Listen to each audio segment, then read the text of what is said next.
เดินจูงมือคุณสามีน็อตวิสรุตออกมาเปิดใจครั้งแรกแบบไม่ต้องพึ่งวีลแชร์เลยล่ะค่ะสำหรับคุณแม่สายสตรองอย่างชมพู่อารยาหลังจากที่คลอดลูกชายฝาแฝดอย่างน้องสายฟ้าและน้องพายุทายาทตระกูลรังสีสิงห์พิพัฒน์ไปเมื่อช่วงบ่ายวันพุธที่ 6 กันยายนที่ผ่านมาซึ่งก็ดูเหมือนว่าทางคุณพ่อคุณแม่ป้ายแดงจะเหินและตื่นเต้นกันแบบสุดๆเพราะแอบเช็คลักษณะใบหน้าของลูกชายกันอยู่ตลอดว่าจะมาสายฝรั่งเหมือนกับคุณแม่หรือว่าจะสายตีเหมือนกับคุณพ่อเท่านั้นไม่พอค่ะคุณพ่อน็อตวิสรุตยังเผยอีกด้วยว่าตอนนี้ได้เตรียมโรงเรียนไว้ให้ตีแฝดเรียบร้อยแล้วด้านที่มาของชื่อน้องทันเดอร์หรือว่าเด็กชายสายฟ้าหนุ่มน็อตบอกนะคะว่ามาจากธุรกิจสายไฟที่ตนเองทำอยู่ส่วนน้องพายุก็ได้มาเข้าคู่เพราะเป็นคำในภาษาอังกฤษที่แปลว่าสตรอมนั่นเองค่ะพอดีเขาก็เกิดช่วง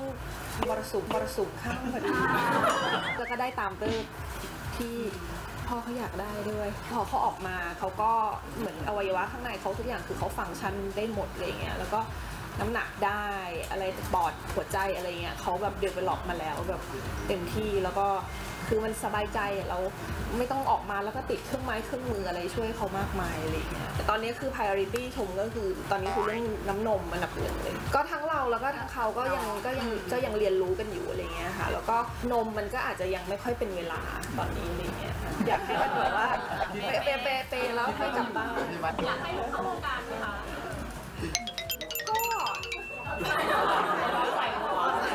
เป็นนักบอลงานชมใช่ไหมคะก็อย่างที่บอกอะค่ะก็คือภายในปีหนึ่งเนี้ยก็คือคงเป็นงานอะไรที่แบบทำวันเดียวจบอะไรเงี้ยลักษณะนั้นมากกว่าแต่ว่างานอะไรที่คอมมิตเมนต์ยาวนานอย่างเช่นละครอะไรเงี้ยอาจจะต้องพักสักปีนึง